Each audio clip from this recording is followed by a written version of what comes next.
Bom, gente, num dia de chuva, que vem um tempo seco, sobretudo em tempos tão sombrios, é com pesar que nós abrimos a nossa mesa de debates, fazer do psicólogo nas políticas públicas, resistências em tempos de desmonte, comunicando a perda de um grande companheiro de nossas lutas, o professor Dr. Leandro Feitosa Andrade, da PUC São Paulo, que desenvolveu um importante trabalho no campo da igualdade racial e de gênero, e que foi coordenador pelo coletivo feminista Sexualidade e Saúde dos grupos de homens autores de violência contra as mulheres, fazendo com que eles fossem levados a refletir sobre a violência contra suas companheiras. Nesse sentido, ao invés de pedir um minuto de silêncio em sua memória, reafirmamos com força Leandro Feitosa Andrade presente. São tempos de muitas perdas e retrocessos, tempos sombrios, como já disse, de desmonte de políticas públicas, de ataque à dignidade humana, de reprodução do ódio, da ignorância e do medo, de intensificação da dominação política, econômica, ideológica e também militar sobre as classes populares. Mas são tempos que, sobretudo, celebram nossa esperança e nos convocam a lutar e resistir como aqui hoje. Assim, em nome do Nunca Abraço Campinas, declaro aberta a nossa mesa de debates e é com muito carinho e orgulho que convidamos dois grandes companheiros para compor a nossa mesa. A professora Maria da Graça Gonçalves, que em um dia de tanta dor, de perda de seu colega e amigo professor Leandro, encarou a estrada para vir compor nossa resistência conosco, reafirmando seu compromisso político e cuja trajetória e fala será para nós de grande aprendizado. Convido também a professora Juliana dos Santos Robert, membro do Nunca Abraço Campinas, que vem partilhar sua resistência cotidiana às políticas públicas na região de Campinas, enriquecer nosso debate.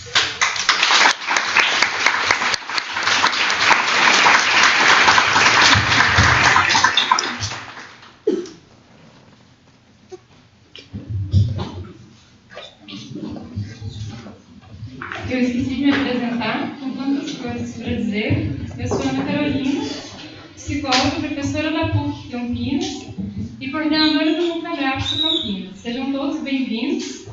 Eu sei que tem gente de muitas cidades aqui e eu agradecer por vocês estarem aqui conosco nessa tarde fazendo esse debate. Eu vou passar a fala primeiro para a professora Graça, que vai ter 20 minutos da exposição, depois a professora Juliana, e aí a gente passa para o momento do debate. Obrigada.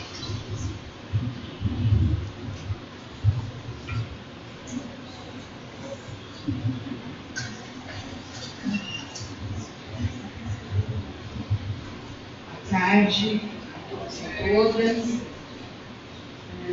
Eu quero agradecer o convite para estar com vocês. Quero agradecer a menção ao Leandro. É só nele que a gente está pensando hoje, nesse dia que para nós muito triste, mas é como a Carol falou. A gente entendeu que estar aqui era de alguma forma continuar a mesma perspectiva de vida e de luta que o Leandro teve junto com a gente nesse tempo que esteve lá como professor da PUC. Então, eu disso tudo que eu agradeço estar aqui, vou conversar um pouquinho então com vocês sobre o tema do debate que foi proposto, que realmente se mostra de uma relevância muito grande. A gente tem que, cotidianamente, a minha avaliação, pensar sobre esse contexto que vivemos e pensar em como resgatar uma história que é recente, que é relativamente curta, mas que se mostra muito potente na indicação de caminhos para a gente fazer a resistência ao desmonte, né, como vocês estão aqui colocando, né, como resistir em tempos de desmonte. Então é um pouco, eu acho fundamental que a gente faça cotidianamente essa reflexão.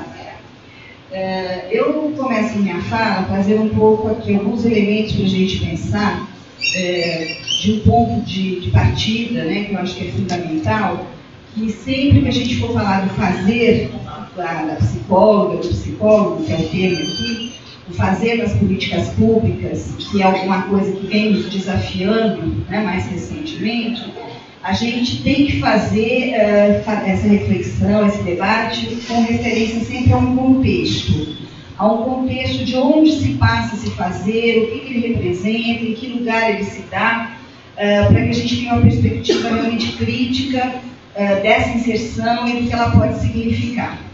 Nesse sentido, no meu modo de ver, não tem como falar do fazer da psicologia nas políticas públicas sem fazer discussão do que são os direitos sociais, como eles foram sendo conquistados e, de alguma forma, afirmados ao longo da história, o que eles representam na luta pela democracia, o que isso tudo significa na sociedade que vivemos, que é uma sociedade desigual, uma sociedade que se pauta numa produção, uma forma de organização e produção que gera desigualdade, que reproduz a desigualdade, que, portanto, tem essa marca fundamental que a gente só pode, que a gente não deve deixar de lado e que a gente deve considerar sempre que estiver refletindo sobre a prática cotidiana. Quer dizer, a nossa prática não se dá num abstrato, né? Além da concretude, da realidade que se põe desafiando o que a gente faz cotidianamente, a gente tem que entender a concretude de como isso é produzido historicamente e como a gente tem atravessando o cotidiano da nossa vida os elementos da desigualdade que compõem a nossa sociedade, pela qual a nossa sociedade é produzida e reproduzida. Então, claro, eu não vou entrar numa discussão teórica sobre isso, mas estou fazendo referência que a gente não tem como falar de atuação nas políticas públicas sem dizer que estamos numa sociedade de classes, sem dizer que estamos numa sociedade desigual, né, onde a desigualdade de classes é uma desigualdade fundante, né, e sem considerar todas as desigualdades que são produzidas na inter-relação com essa desigualdade de base.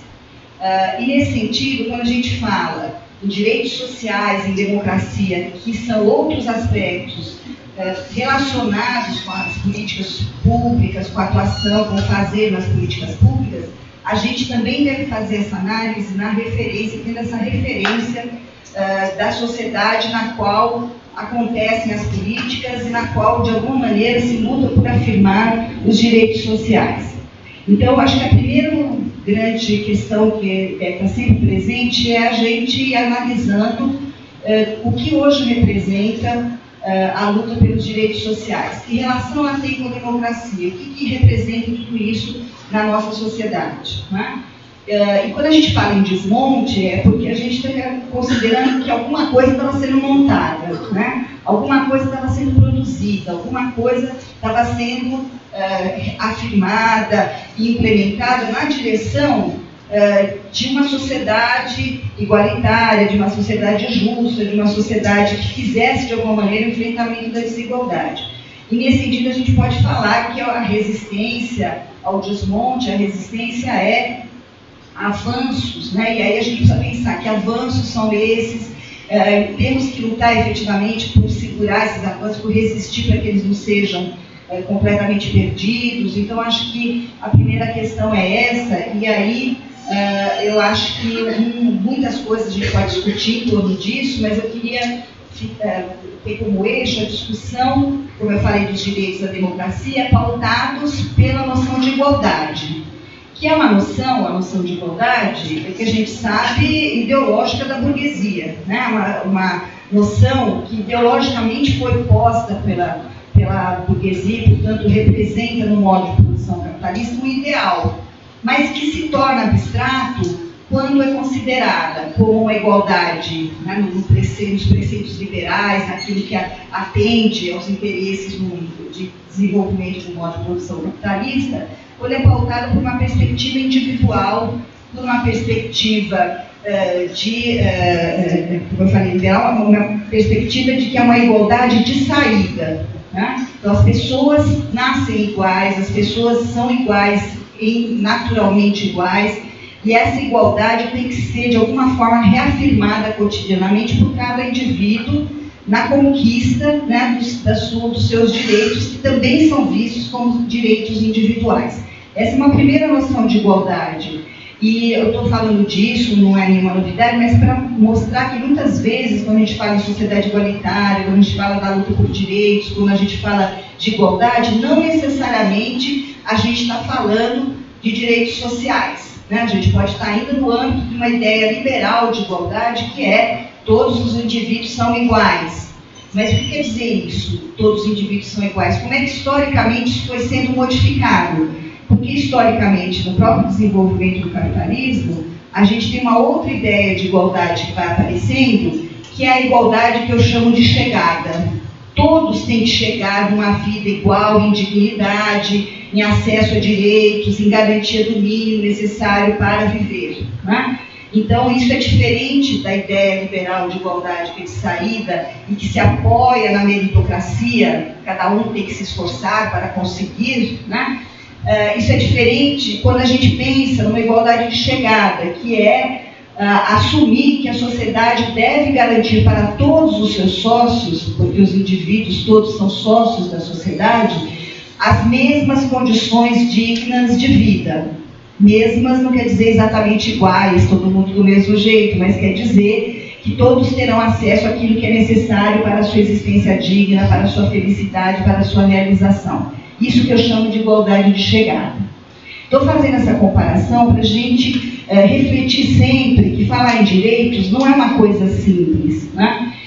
Porque muitas vezes a gente fica preso, capturado pela ideia liberal de direito e direito individual. E deixa de perceber que a noção de direitos sociais ela vai sendo uma conquista histórica dentro do capitalismo, com as suas contradições, né? Uma conquista histórica na direção de afirmar essa igualdade de chegada, né? Então, os direitos sociais, a gente sabe, vão sendo afirmados, vão sendo reconhecidos em função da luta dos trabalhadores contra a opressão, contra a exploração do capital, ou seja, contra a desigualdade que é intrínseca ao capitalismo, né? Então, quando a gente aponta que os direitos sociais devem ser defendidos, a gente já está apontando uma outra direção, a uma certa noção de igualdade que implica, sim, na implementação de políticas públicas sociais, para que eles sejam efetivamente alcançados.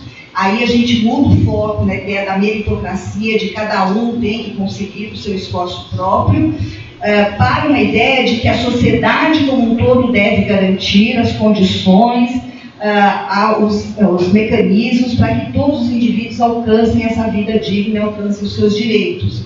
E isso coloca no Estado um papel diferente, o papel de efetivamente criar essas condições, de alguma forma enfrentando ou representando, né, enfrentando as contradições que estão na sociedade. Então, por isso, a ideia de igualdade, a ideia de direitos, ou melhor dizendo, a ideia de direitos sociais, a ideia da democracia vão se juntar com a ideia de igualdade. Essa igualdade que a gente precisa alcançar, né?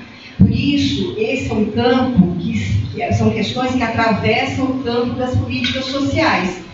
O que é que a gente está chamando de políticas sociais? As políticas que vêm para implementar, para garantir direitos sociais. E aí, na nossa história, a gente sabe que isso é relativamente recente com essa concepção. E além de recente, a gente está vendo, pelos últimos acontecimentos, o quão frágil ainda são essas noções, essas conquistas sociais, numa perspectiva de civilização, né? De civilização que é para além, né, de cada um, de cada sociedade, é pensar o que a gente quer enquanto projeto de sociedade. Qual é a maior ou a melhor condição possível para todos os sócios da sociedade, né? E a gente percebe pelos últimos acontecimentos, por isso que eu falava em avanço, e a gente fala em desmonte agora, né? O quão frágil foram as conquistas, inclusive porque elas estão, claro, referidas a interesses objetivos concretos da sociedade, né? E também estão acompanhadas por concepções que são frágeis exatamente por causa da nossa história. O que faz com que a nossa democracia também seja frágil e a gente veja ela tão ameaçada nos dias de hoje, né?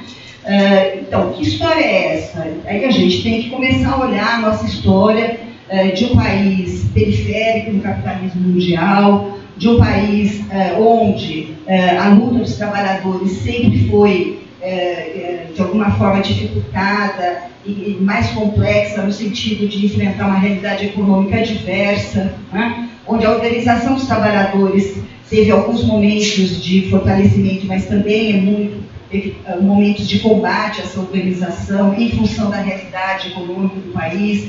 Então, a gente sabe que todas as situações de crise, de desemprego, são atravessamentos para a organização dos trabalhadores, né? Então, a gente tem uma sociedade cuja história de país periférico no capitalismo mundial traz uma série de entraves e dificuldades exatamente para a afirmação dos direitos, para a afirmação dessa perspectiva igualitária de sociedade, para a organização das lutas em prol dessa transformação, né?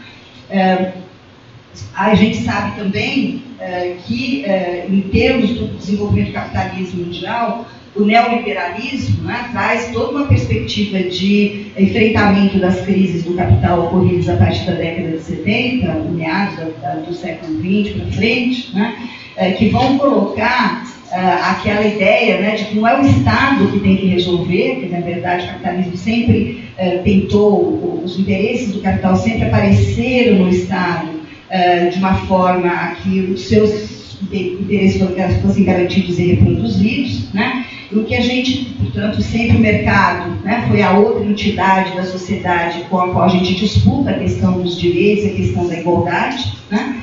Mas a gente, nos tempos chamados neoliberais, que também não vou falar disso exatamente, mas é só para a gente ter a referência, né? Nos tempos neoliberais a gente tem a perspectiva do Estado diminuto, né, do Estado diminuído, do Estado que troca, né, o seu papel de coordenador, ou de alguma forma de implementação das políticas sociais pelo mercado, né? Então é o que a gente tem assistido, com toda a perspectiva que a gente teve uma boa investida disso nos anos 90, logo depois da nossa Constituição de 88, né? E aí isso é importante da gente entender, porque a Constituição de 88 foi a primeira Constituição brasileira que afirmou direitos sociais e o dever do Estado de implementar políticas para garantir os direitos. E na década de 90 a gente tem uma investida neoliberal que tira exatamente do Estado esse papel e dificulta todas as lutas pela implementação das políticas sociais, né? A gente tem vários exemplos disso. E a gente tem agora uma nova investida com o golpe impetrado contra o presidente Dilma em 2016, de reafirmação, e aí a gente sabe que tem uma polêmica aí, né? O quanto que o neoliberalismo estava sendo enfrentado no Estado, acho que é uma boa discussão, mas o que eu quero dizer é que, em relação a isso, acho que a concordância é maior. A gente tem uma investida muito violenta do neoliberalismo a partir de 2016, com, de novo, né, a ideia de um Estado que não se responsabiliza por políticas sociais, é isso que é o desmonte que nós estamos falando, né, com o ajuste fiscal que tira recursos das políticas sociais, com a privatização, as privatizações todas, que vendem, né, todas as entidades públicas, as empresas públicas que de alguma forma poderiam estar associadas ao financiamento das políticas sociais, né? Então a gente tem assistido uma investida violenta desde 2016 que reafirma os preceitos neoliberais e enfraquece o Estado, e por isso a gente fala em desmonte das políticas sociais, né? Então, esse processo a gente tem sempre que ter em vista, porque mesmo que ele tenha diferenças, se a gente pegar a década de 90, os anos 2000, os anos 2000 no seu início, depois, agora, enfim, se a gente for analisando, a gente percebe que o que se passa no cotidiano das políticas sociais, as possibilidades de ação, as possibilidades de financiamento, as possibilidades de organizar a complexidade que está prevista nas políticas sociais. Se a gente for olhar só na ponta, a gente não dá conta de entender o que se passa, né? Porque o que acontece nessa ponta do atendimento, da organização das políticas, do seu financiamento, é resultado de um processo mais amplo de disputa por projetos diferentes, um projeto, para simplificar bastante, mas só para a gente poder refletir um pouco, né? Um projeto que defende a igualdade, aquela liberal, individual, da meritocracia, e que condena, por exemplo, o Bolsa Família, que deixa as pessoas sem trabalhar e que alimenta a vagabundagem das pessoas, e que é contra as cotas, porque as pessoas não se esforçam, e que é contra as vagas das universidades públicas, porque afinal as pessoas que têm dinheiro têm que pagar, e porque é contra o SUAS, porque afinal as pessoas têm mais é que ter emprego, trabalhar e se defender e não ter caridade do Estado. Quer dizer, vejam quanto das falas que a gente está ouvindo agora, que reproduzem falas históricas, né, da gente, o quanto elas se pautam numa ideia de igualdade, mas uma igualdade que terá que ser conquistada individualmente por cada um, com seus méritos próprios, né? Em contraposição, uma outra ideia, que é a ideia de uma igualdade, como eu falei, de chegada, o Estado e as políticas sociais, o espaço, na verdade, público, em contraposição ao mercado, né? O espaço público tem que garantir o atendimento da população em todos os seus direitos. Não por caridade, não porque são carentes, mas porque a gente passa a perceber a população como sujeito de direitos, né? Então, esse é um embate que está posto na nossa sociedade, que se aguçou nos últimos anos e que vai bater no cotidiano da nossa prática e em relação ao qual a gente tem que sempre fazer essa reflexão, né? Se a gente olhar para a história da psicologia, eu ia citar aqui, não sei como está meu tempo, porque, na verdade, eu acho que nem preciso, mas era só para a gente ir concretizando. Quando a gente fala do desmonte, fala de quão grave é o que está se passando hoje no país, né, na linha do desmonte, a gente percebe, assim, tem uma lista, hoje mesmo eu estava retomando isso e fui acrescentando mais coisas, tem uma lista imensa do que é o desmonte, né? Desde as grandes questões lá, da PEC do fim do mundo, que cortou gastos com educação e saúde, né? A reforma trabalhista, as tentativas de reforma previdenciária, que são as grandes reformas que vão nessa direção de solapar direitos, de negar direitos, mas a gente assiste cotidianamente a desmontes no miudinho ali das coisas, como arduamente foram organizadas para atenderem os direitos, como elas estão sendo desorganizadas. Só para dar exemplos, a gente teve mudança na lei da adoção. Gente, lei da adoção, tinha alguém lá só de plantãozinho esperando o golpe para no dia seguinte entrar com uma proposta de mudar a lei da adoção. Por que eu estou falando disso? Porque a lei da adoção que está sendo alterada, ela foi resultado de um longo processo de discussão em função de garantir direitos das pessoas. Quais pessoas? Aquelas atingidas por aquilo que a gente gosta de chamar, às vezes, de vulnerabilidade social, mas que a gente sabe que é muito mais complexo do que isso, né? Mas as pessoas atingidas por todas essas mazelas da vida social e que, por uma série de razões, têm dificuldade em cuidar dos seus filhos, né? E o que se propôs na lei da adoção é que todo o investimento às famílias biológicas para que a perda do pátrio poder e a adoção fosse a última solução e não a primeira, né? Isso tem lá uma série de detalhes da lei que falam disso, falam dessa perspectiva de reconhecer que as famílias têm direito aos seus filhos, os filhos têm direito às suas famílias, né?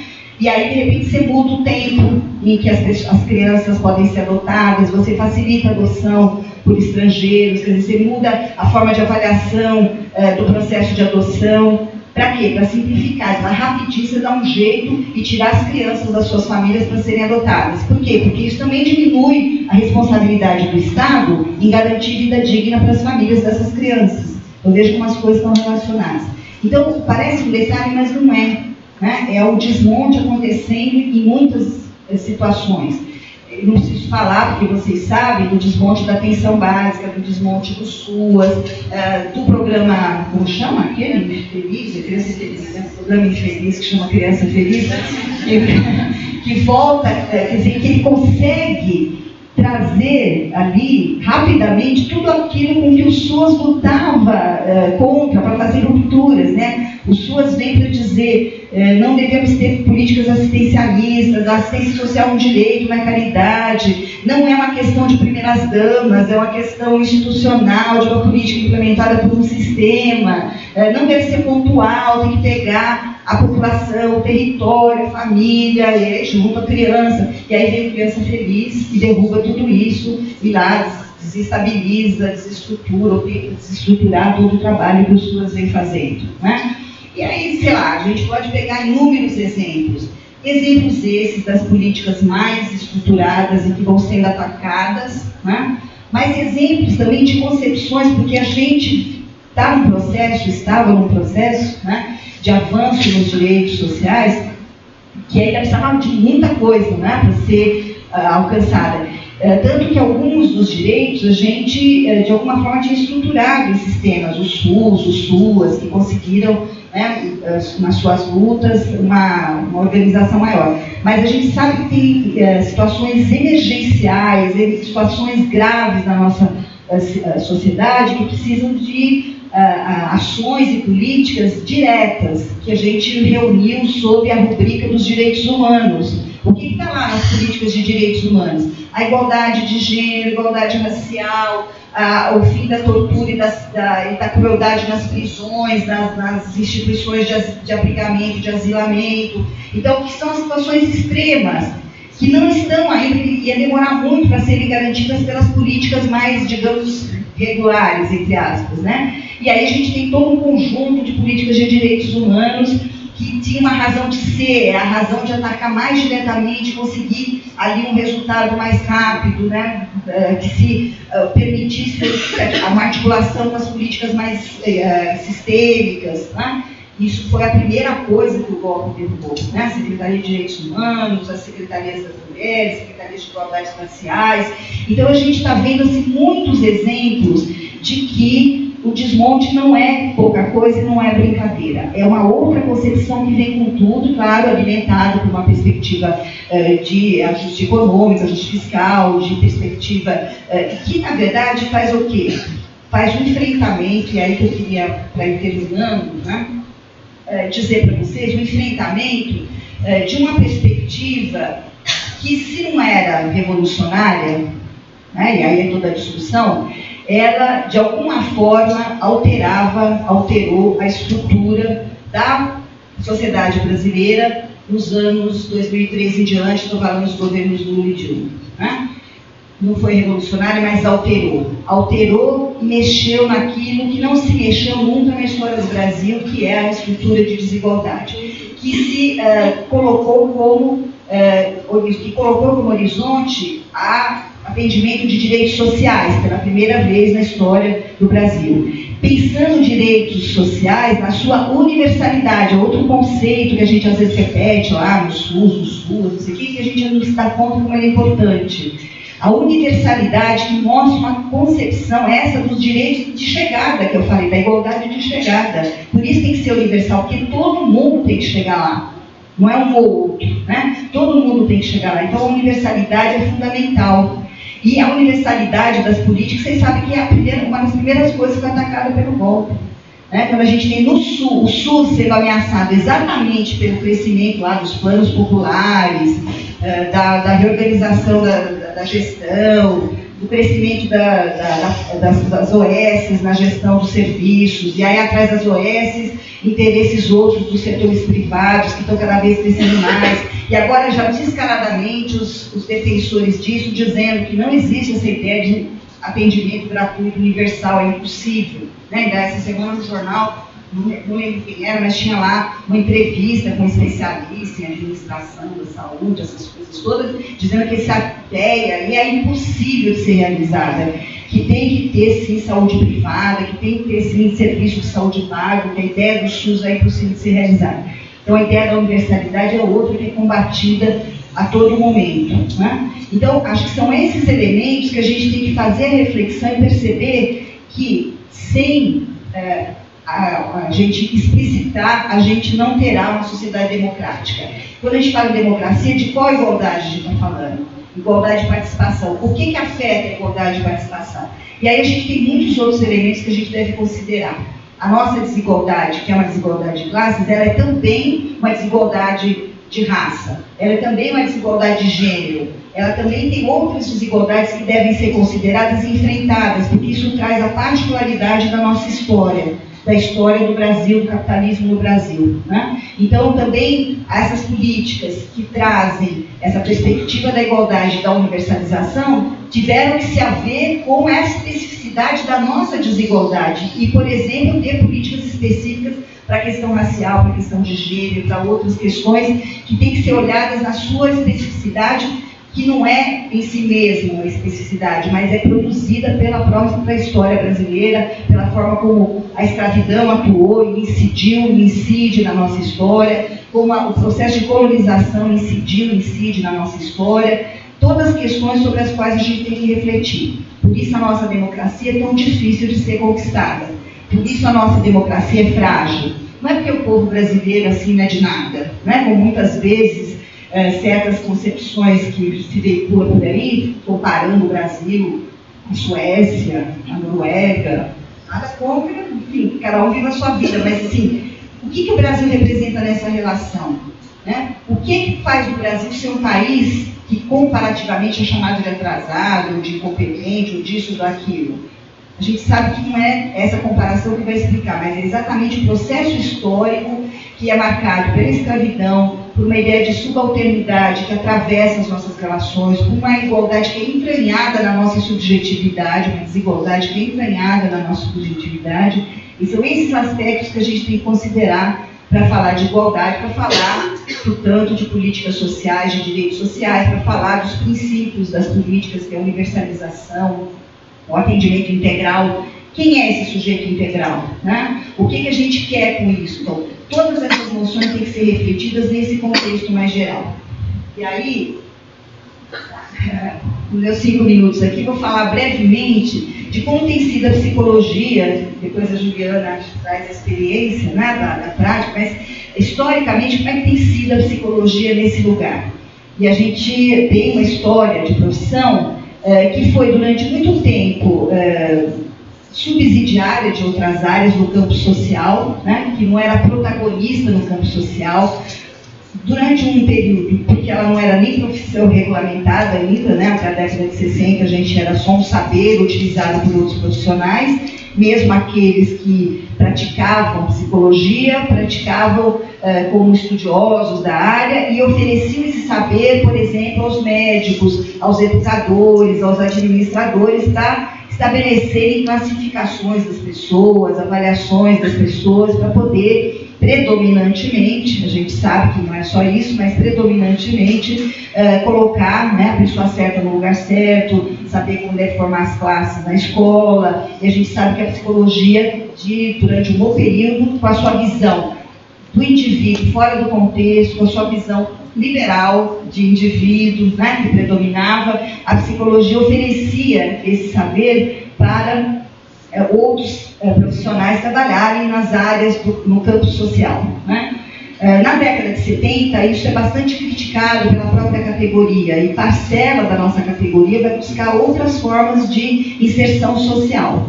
É um período onde as políticas sociais são quase inexistentes, né? O período da ditadura, onde as políticas sociais são tecnocráticas, então elas não requerem quase nenhum trabalho social, né? Não precisa de trabalhadores sociais para desenvolver as políticas, as poucas políticas sociais desenvolvidas durante a ditadura, que é basicamente massificação da educação, né? E uma ou outra questão que se resolvia, mas muitas outras questões sociais ficaram sem solução no período da ditadura, que é quando crescem as cidades, quando surgem uma série de questões, né, na relação com a cidade, que hoje estão explodindo para todo lado, né?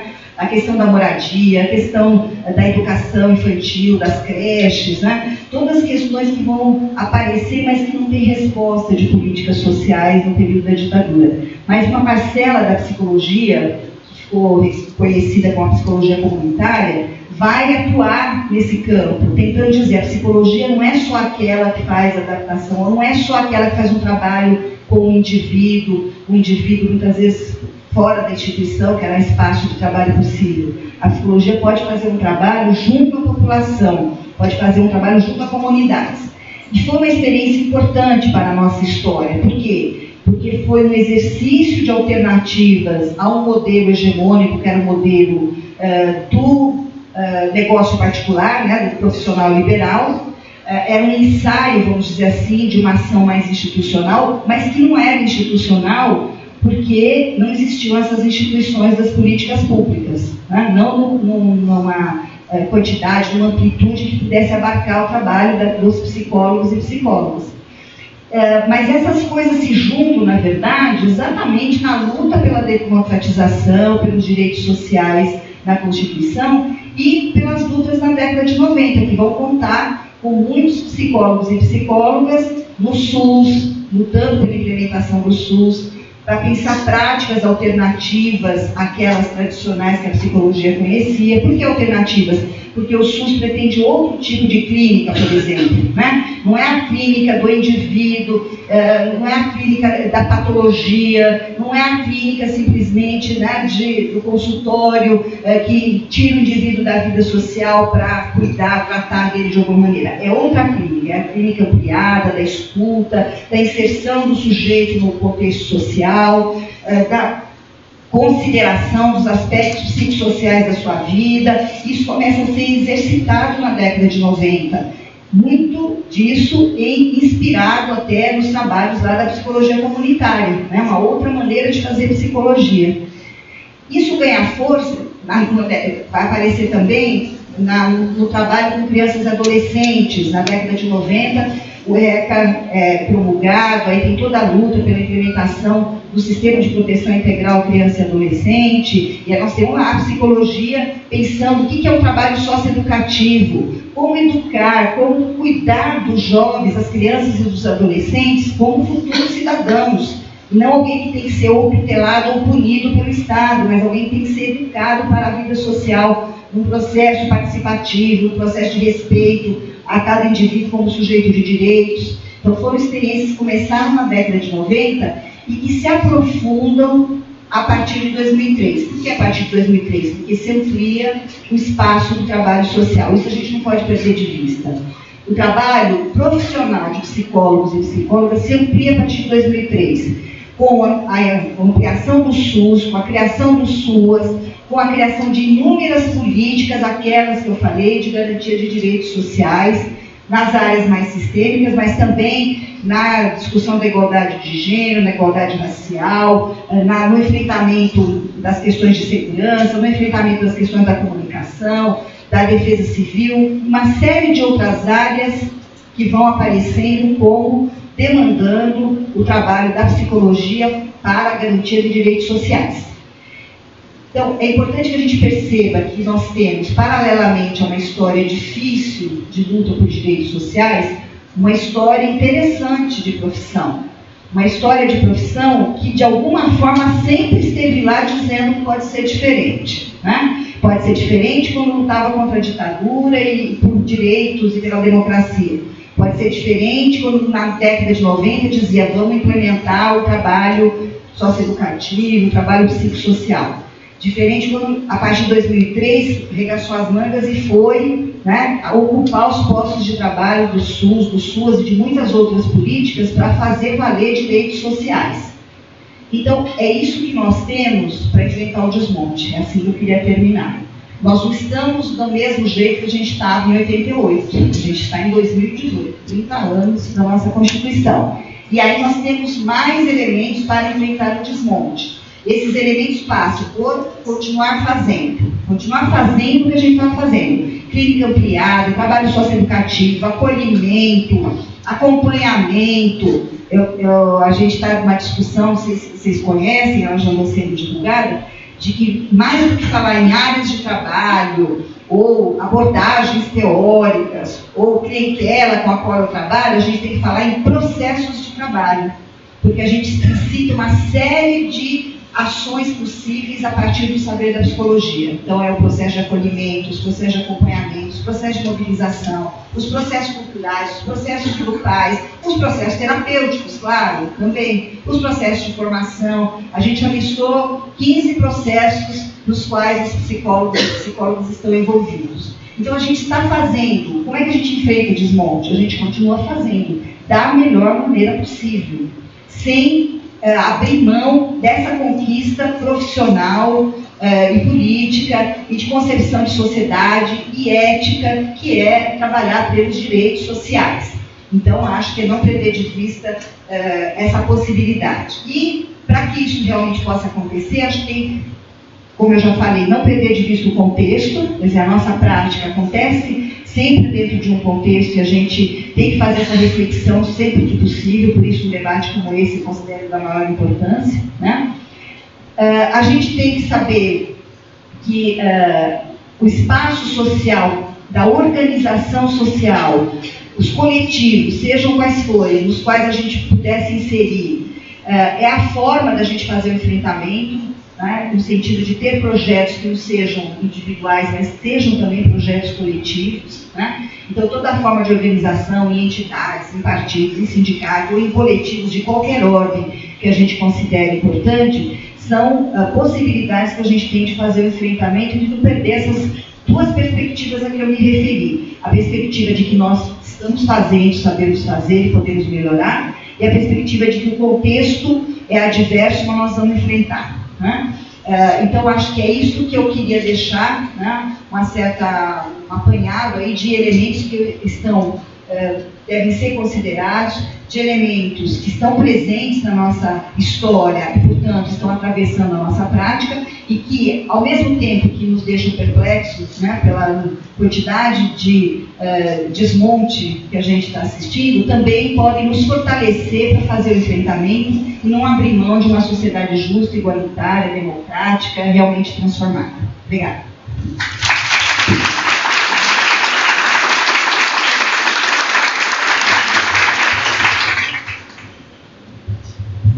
Boa tarde, gente. É um prazer estar aqui falando para colegas, alunos, alunas e com a professora Maria da Graça, que é uma das minhas referências teóricas. Então, é um grande prazer. É triste ter que falar sobre essa temática na nossa prática, nessa situação de desmonte político, de garantia de direitos, etc. E considerando essa questão de contexto, que é fundamental mesmo, eu vou falar um pouco do panorama, né? Esse panorama que a professora trouxe, mas do lugar do trabalhador. A gente está nesse momento social com muitas queixas, né? Eu estava falando dos espaços de trabalho, a gente está em, sei lá, agora meio de maio, fazia 2 semanas que o mês começou e estava todo mundo num cansaço.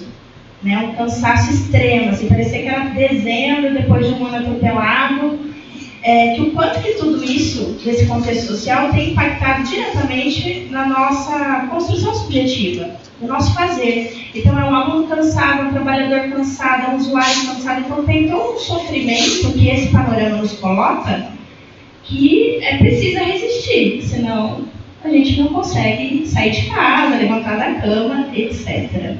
E nesse sentido, está diretamente ligado também a um momento social que falar de sofrimento e de angústia a gente também foi tirando de pauta. A gente tem que estar feliz, tem que estar alegre, não podemos reclamar, tem que estar tudo muito up dentro dessa conjuntura que não é nada up, né, que é muito pelo contrário, enquanto que causa um sofrimento que eu nem posso falar sobre ele. Né? E aí isso também vai impactando o nosso trabalho. E nesse sentido, o quanto que esse trabalho fica frágil e inseguro para todo mundo. Porque daí você fala, terei emprego, não terei emprego, tem condições de dignidade de trabalho, não tem. Aí a gente se depara com todo o processo de terceirização das políticas. É uma pressão de todos os campos. Então você está na instituição, você não pode reclamar do seu salário. Você está numa instituição educacional, se você faz qualquer queixa, aí já tem, não, mas é assim, se você não quiser, tem um tanto de gente que quer. É essa a lógica do capital que nos coloca, né? Sempre numa perspectiva de que nós precisamos mais do que nunca desse espaço de trabalho e não podemos falar de todas as angústias ou quanto isso nos assola cotidianamente. E aí, nessa questão dos nossos saberes e fazeres, a gente acaba ficando enfraquecido. Por quê? Por causa das questões corporativistas. Né? E nessa questão corporativista, com essa herança da psicologia, a gente às vezes acaba ficando muito no individual. A gente não forma esses coletivos que nos dá esse lugar de fortaleza, a gente não está junto nos espaços para garantia de direitos, e aí é um machismo mesmo, pela conversa, é muito nessa questão desse sofrimento que nos coloca nesse lugar de passivos. né? O quanto que esse lugar, às vezes, é colocado por todos, inclusive em função da nossa história colonizada. A gente não teve uma história onde participar, lutar, construir fez parte da gente. Muito pelo contrário. Depois da ditadura, toda a participação era um processo feio, que é motim, que é bagunça. O que a gente escuta, né? Quando você vê qualquer pessoa mobilizada pelos seus direitos. Não, isso aí é baderna, isso aí é bagunça. Como se esse espaço coletivo, que é fundamental para o desenvolvimento saudável, para diminuir esse sofrimento, não fosse possível de existir. Porque a gente tem sempre um contraponto nos dizendo que isso não é legal. E nas políticas, né, quando a gente está lá na atuação, passa por todo esse processo. Então a gente tem educação, historicamente, que nunca teve investimento. E aí a gente foi cada vez, o desmonte da educação, acho que a gente surgiu. Não sei se teve um avanço, né? A saúde ainda tem um processo histórico de muito envolvimento popular, muito envolvimento dos trabalhadores. A gente teve aí uma construção de fato do SUS, que agora a gente está com esse desmonte descarado, assim, né? Então você tem trabalhadores que não têm transporte para fazer uma visita, você tem sem condições de trabalho, você escuta às vezes que falta até insumo para atuação, enfim, são coisas que vão cada vez mais ampliando essa bucha que não podemos falar sobre ela. E assistência, que acaba de alguma forma com essa história de benesses, mas que passa direitos, sempre teve que lidar com todas as outras políticas, né? Então todas as outras políticas que deveriam estar nesse cenário a gente nem cita. Então a gente não fala de mobilidade, a gente não fala da inclusão, a gente não fala da moradia, né? Tudo acaba caindo na assistência, que é um espaço que quando que foi assinado em 2012, né? O SUAS virou de fato lei e nem deu tempo ainda de estar estruturado. Por mais que a discussão comece anteriormente, ele ainda não está estruturado a ponto de, como o SUS, né, de uma resistência de fato. A gente ainda está tateando que tipo de serviço é esse, o que o psicólogo faz lá dentro, como é que a gente atua. Aí entra as outras crises da psicologia, né? Eu faço atendimento ou faço grupo? Eu entro para fazer socioeducativo ou eu fico aqui esperando? Eu faço buscativo, então ainda em construção desse processo de trabalho, né? Como é que a gente atua. E todas essas políticas, eu falei das 3 maiores, porque as outras nem entram nesse cenário, sempre nessa perspectiva da terceirização. Campinas tem essa história da terceirização, né, muito forte. A gente tem uma assistência 98% terceirizada, as OS agora ampliando todo o processo de terceirização da saúde, e agora com essa perspectiva da terceirização da educação, né? E as outras áreas que a gente nem discute, nem fala, nem sabemos como é que está. E aí a gente fica tirando leite de pedra, né, gente? Quem aí está aí no trabalho fica vendo quanto que é dolorido tirar leite de pedra. E aí a gente fica nesse processo adoecedor e pensando, como é que eu dou uma resposta para o meu usuário? O que eu respondo agora? Se eu tenho uma terceirização, uma responsabilização do Estado, mas o meu usuário está ali solicitando qualquer possibilidade de atuação com ele, seja o Viva Leite, ou nutrir, não consegue ir até a unidade de saúde porque não tem transporte, está lá numa situação de vulnerabilidade de estrutura, seja na comunidade mais periférica, ou mesmo nos centros que a gente vê o quanto que acontece aí de problemas em função da falta de estrutura que as nossas cidades estão passando. Né? E todas as outras políticas que não conversam nesse panorama para a questão do desenvolvimento desses sujeitos, que somos nós dentro dessa cidade. E aí o quanto que o nosso fazer fica frágil, né? O quanto que a gente tem uma fragilidade, porque se eu estou nesse processo de desmonte, eu não tenho para onde correr quando eu estou lá na prática. E aí volta esse assolamento do nosso sofrimento. O sofrimento do trabalhador, o processo que a gente fica sem saber para onde ir. Porque, bom, se uma política está mais ou menos, eu corro para outra. Só que a gente está nesse momento que a gente não tem para onde correr, né? E aí que chega o nosso processo de resistência. Eu estou falando de Campinas, gente, porque a minha experiência é Campinas e região. mas a gente conversa com os colegas, no nível nacional e outros espaços, e está todo mundo nessa mesma seara. E é que aqui a gente tem esse panorama da assistência, principalmente totalmente terceirizado, né? A gente vai criando estratégias para terceirizar, para achar que vai dar certo, e o negócio do embrólio. E aí, a nossa resistência, eu acho que é um pouco isso que a Graça trouxe, que é o que eu vejo na prática, é o continuar fazendo. O quanto que mesmo nesse panorama, a ausência de direito, o quanto que a gente não tem rede. Por um lado, a gente tem uma potência que é a rede das pessoas, né? Então, a gente se fala entre pessoas. Mas essa rede de pessoas fragiliza muito mais a política, porque daí eu não tenho uma rede de serviços. Porque eu não preciso ligar para um lugar e falar, olha, Juliana, eu deveria ligar e a condição está dada para o meu usuário. Só que a gente sabe que não é assim que acontece. E tem a ver um pouco com esse desmonte. Então, no mesmo lugar que a gente avança enquanto rede de pessoas, a gente fragiliza a política, porque deveria ser uma rede de serviços, né? Isso também, mas só dessa tentativa e dessa manutenção do nosso trabalho já é um processo de resistência, né? Essa crença que a gente tem na garantia de direitos, essa crença que a gente tem condições de fazer a transformação, que a gente tem condições de estar junto com os nossos usuários para fazer a diferença na vida deles. E fazemos, e de fato fazemos. E aí tudo isso é resistência. A gente não pega todo esse panorama de sofrimento que nos assola também diariamente e fala, não, vamos ficar em casa, né? Não vou falar lá mesmo que seja na rede de pessoas, a gente continua. Né? A gente tem esse processo de atitude. E a questão que a gente tem também desse processo de ainda tentar trazer esse usuário como protagonista.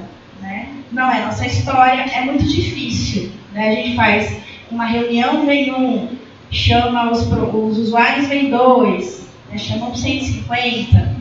O quanto que isso às vezes dá uma desanimada no nosso trabalho. Mas o quanto que isso também fala, não, continuemos tentando fazer com que cada pessoa que nos procure e que a gente atenda tenha a possibilidade de ser protagonista da sua própria história. O quanto que a gente continua nesse processo. E trabalhar nessa formação socioeducativa, né, que a gente faz isso o tempo todo. Às vezes a gente não dá esse nome, às vezes a gente nem sabe que faz isso, mas a gente faz. Né? Quando você trabalha em formação, quando você está lá no Conselho de Direito, quando você faz essa articulação da comunidade, tudo isso é um processo formativo. Né? E que a gente é o nosso processo também de resistência. E aí eu acho que uma das fortalezas que a gente tem conseguido produzir mais, a Graça já trouxe isso, é o quanto que a gente tem conseguido de novo produzir coletivos.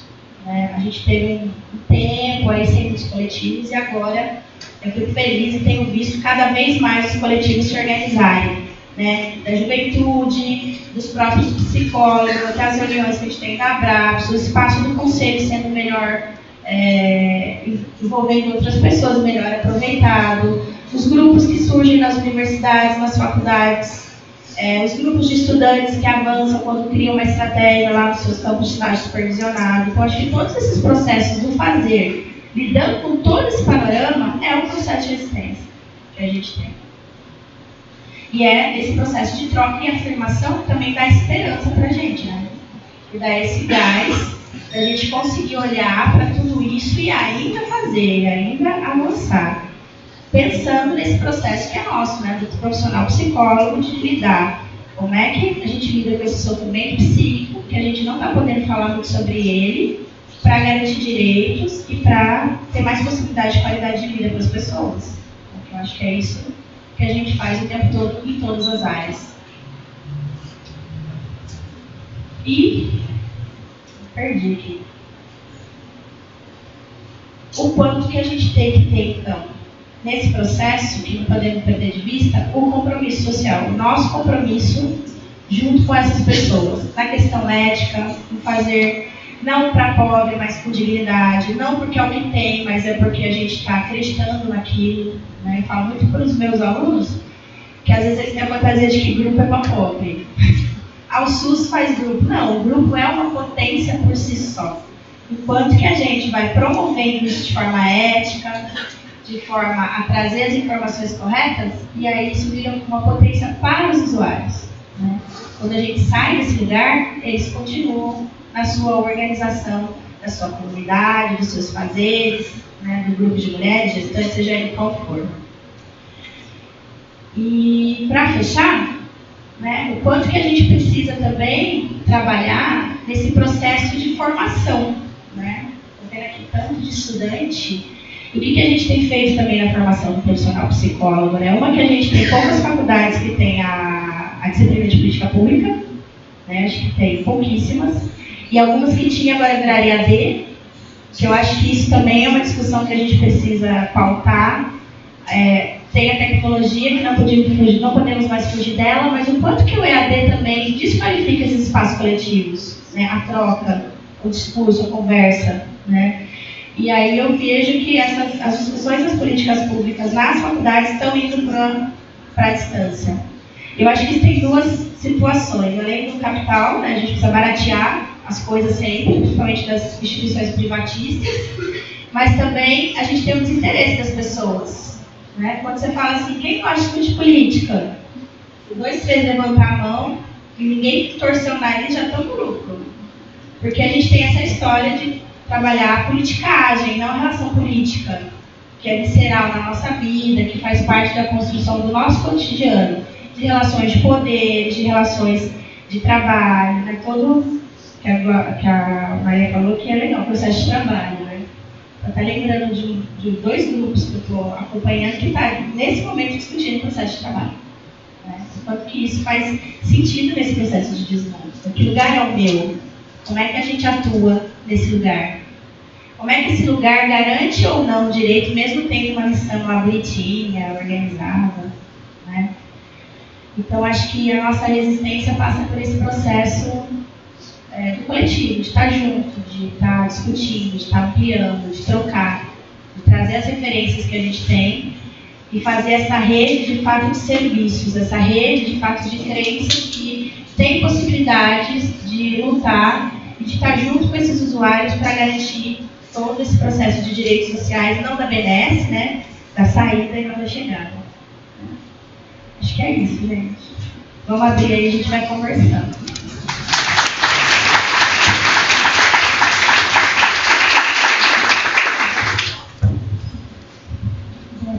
Bom, então fica perguntas. Acho que a gente podia fazer blocos, né? De perguntas, de 5 perguntas. E aí, só pedir para quem for perguntar, se puder vir no microfone, porque eu acho que fica melhor para escutar. O ar está fazendo bastante barulho. Está gravando também, a gente vai tentar colocar depois no YouTube a mesmo. Tem 2 microfones? Só tem um mesmo. Alguma pergunta, gente? Melhor alguma questão, debate, porque acho que a gente também é anestesiado, né? Experiências, comentar.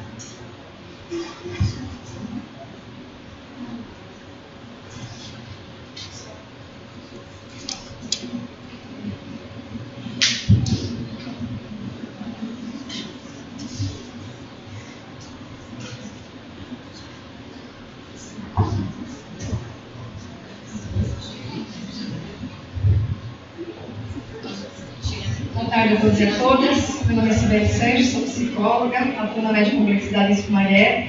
Obrigada, Graça, obrigada, Ju, pelas palavras. E a Juliana trouxe a fala sobre a participação de usuários, né? Eu vejo muito o caminho pelos conselhos de direitos, então a participação desses usuários. Então, eu gostaria que você apontasse também, a Graça, se puder contribuir, como que a gente vai garantir essa participação dos usuários, que essa participação não seja somente nas épocas de conferências, das pré-conferências, como que nós, nos territórios, podemos fazer com que esse conselho, muitas vezes, também vá a esses espaços, tem uma participação dos usuários, porque é nesses coletivos que a gente vai ter que construir. Né? Eu acho que nesse momento de acompanhamentos, pensando nesses ser paritários, não deixar somente que cheguem às conferências, e como que a gente pode contribuir. Alguma outra questão, gente? Vou passar para a minha Islana.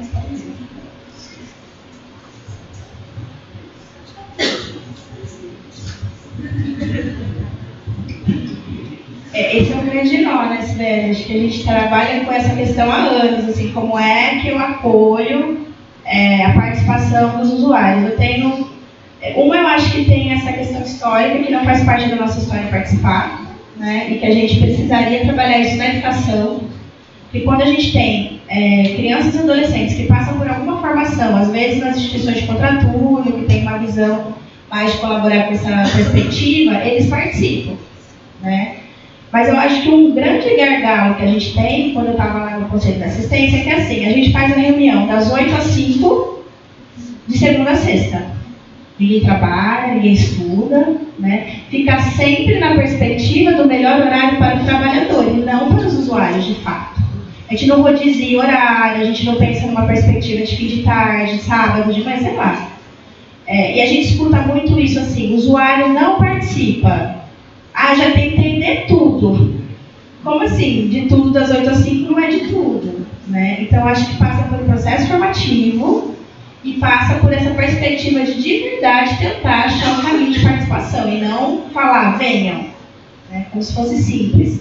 Porque se você fala assim, então vamos marcar fim da tarde, os próprios conselheiros falam, mas não era o horário de trabalho. Pelo menos essa foi a minha experiência de um espaço criança e adolescente, da assistência.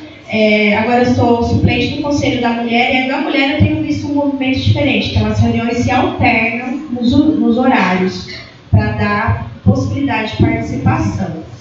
E aí, se eu não decodifico isso no meio do caminho, eu vou chegar na conferência, um monte de sigla, uma conversa estranha, que vai me dar sono, eu quero mais ir embora mesmo, né? Então, tem que ser processual, mas com possibilidade de participação. Não é o que eu vejo nos conselhos. Acho que a direção é essa que a Juliana falou, porque acho que ao mesmo tempo a gente tem que reconhecer que os espaços dos conselhos de direitos, todos os órgãos de controle social, as conferências, foram conquistas na Constituição de 88, né, a partir da Constituição de 88. Mas é isso, né, às vezes a realização é complicada. E acho que a gente tem que ir atualizando, inclusive, a compreensão de quais são os mecanismos de participação. Então, hoje existem já muitas questões, porque, ao mesmo tempo, são espaços importantes e que fazem parte de uma certa concepção de políticas sociais, né, de direitos que está lá na Constituição, mas a realidade mudou. E aí a gente ou olha para essa realidade e pensa como, efetivamente, a participação tem que se dar, ou a gente vai ficar só fazendo burocraticamente, que é o que, de certa forma, você falou, você marca sempre o mesmo horário, quem vier veio, quem não veio, não veio, né? Então, acho que tem que retomar uma ideia que a gente falava muito na década de 70, de 80, fazer trabalho de base, né? Mas só que faz trabalho de base, a gente relaciona com militância, não relaciona com atuação profissional.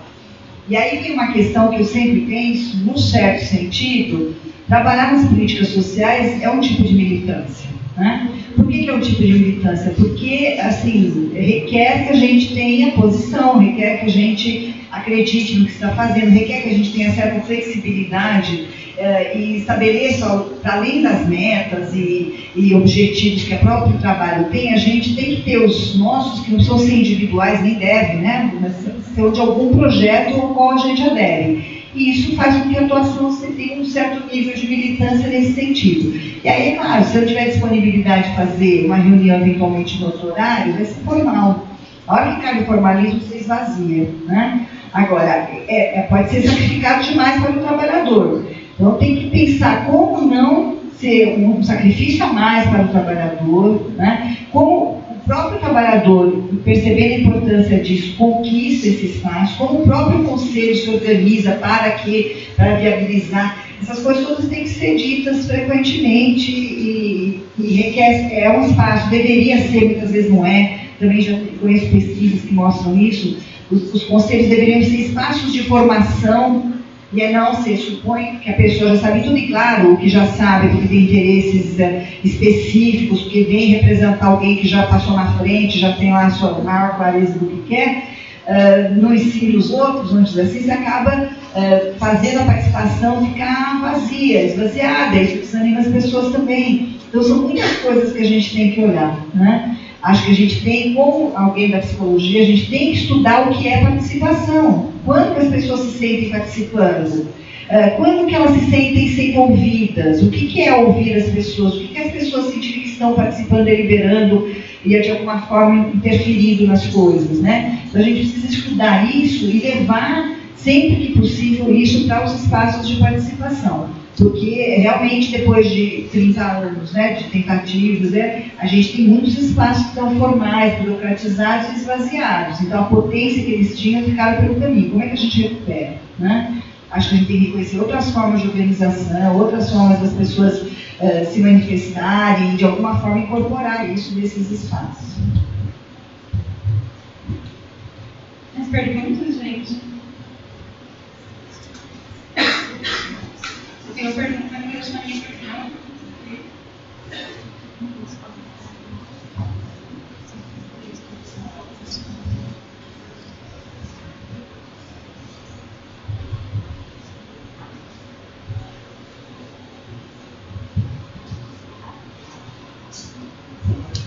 Boa tarde, meu nome é Gabriel, eu sou estudante do 7º semestre de Psicologia e, atrelado a isso que vocês estavam discutindo sobre a participação, eu queria saber um pouco de vocês, ainda mais como você falou da terceirização, da assistência em Campinas, né, a gente compara o número de ONGs com o número de CRAS e PES, de como que é feito esse reconhecimento do trabalho do psicólogo enquanto identidade, dele poder afirmar, eu sou trabalhador do SUS e não da ONG X.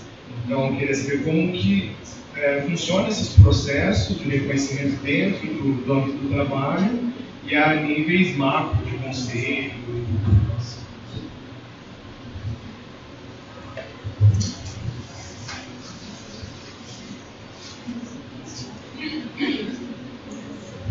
Boa tarde, meu nome é Daniel, eu sou psicólogo, professor universitário também, e trabalhei por muitos anos no SUS aqui de Campinas. E, na verdade, eu gostaria que vocês possam falar um pouco sobre as contradições desse fazer, que quando a gente expõe uma ideia, ela parece que tudo acontece de forma lisa, né? Então tem a turma do lado de lá e a turma do lado de cá. Como se na prática e na nossa formação a gente não circulasse por todos os lados também. E muitas vezes desgostando disso, né? Então acho que é importante também a gente poder trazer um pouco dessa experiência do cotidiano, de como a gente pode emergir desse caldo, né? Quando a gente fala do mundo capitalista, é um mundo que nos formou também, né? Onde a gente tem estruturadas as nossas bases, a nossa formação, né? E pensando também na constituição de subjetividade desses trabalhadores, né? Desse psicólogo que trabalha nas políticas públicas. Como esses aspectos contraditórios da formação, tanto pessoal quanto profissional, eles muitas vezes vão implicar na constituição das políticas tal como estão, não como a gente gostaria, não como foram propostas, mas as políticas públicas da realidade.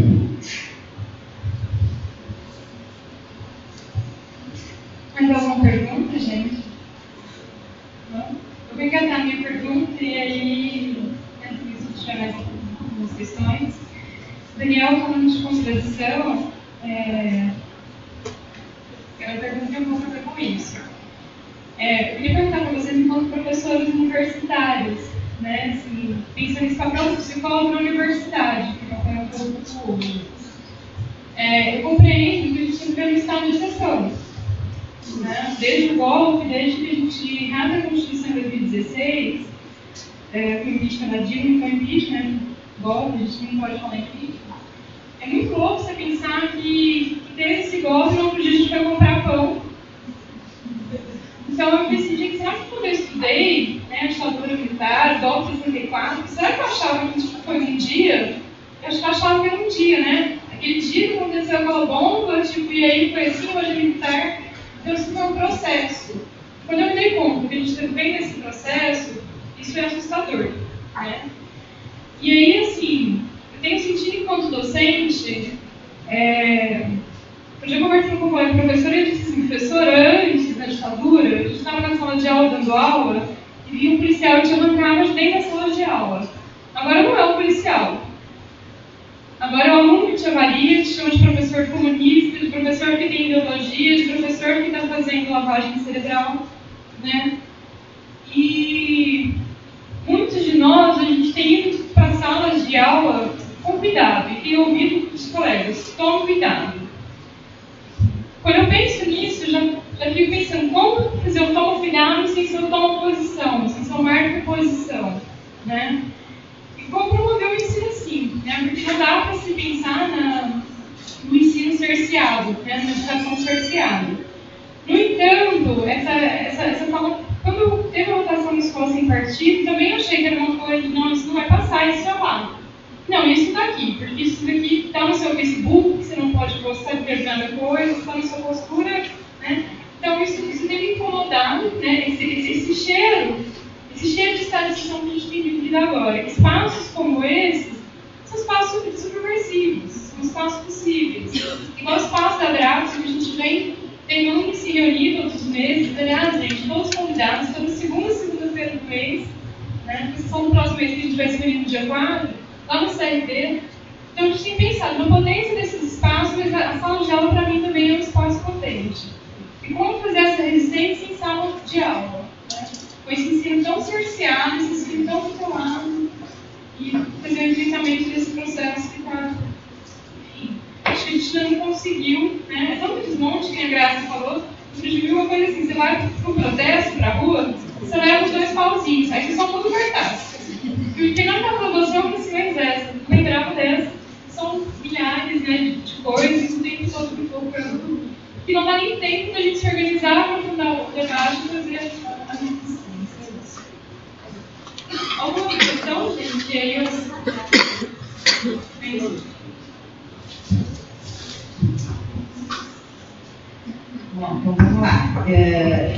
De certa forma, eu acho que eu reúno assim, as 3 questões, por isso que eu falo um pouquinho de cada uma, mas eu reúno numa ideia que a gente tem desenvolvido lá no nosso grupo, claro, não é exclusividade nossa, mas a gente tem insistido nisso, de que a gente precisa produzir a crítica.